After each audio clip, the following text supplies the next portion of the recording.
మేము ఇంత పోరాటం చేస్తున్నప్పుడు కూడా ఒక వికలాంగుడు ఇన్నిసార్లు తిరిగినా కూడా గార్జన ఎంఆర్ఓ మేడం జాలి చూపించలేదంటే అది ఎంతవరకు న్యాయం అనేది కూడా ఈ మీడియా ముఖంగా తెలియజేస్తున్నా.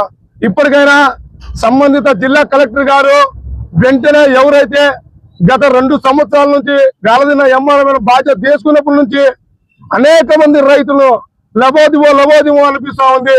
అక్కడ ఉన్నటువంటి సమస్యలన్నిటి కూడా మేము ఒక వీడియో రూపంలో తీయడం కూడా జరిగింది.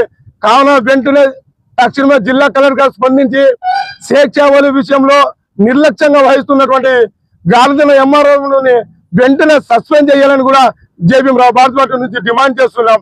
లేని పక్షాన పెద్ద ఎత్తున పోరాటాలు కూడా చేస్తాం. అలాగే మా స్వేచ్ఛావళి భూమిని స్వేచ్ఛావళికి అప్పచెప్పేంత వరకు ఈ రిలే నిరాహార దీక్ష కొనసాగుతూనే ఉందని కూడా ఈ సందర్భంగా జిల్లా కలెక్టర్ గారికి గుర్తు చేస్తా ఉన్నాం. జై భీమ్.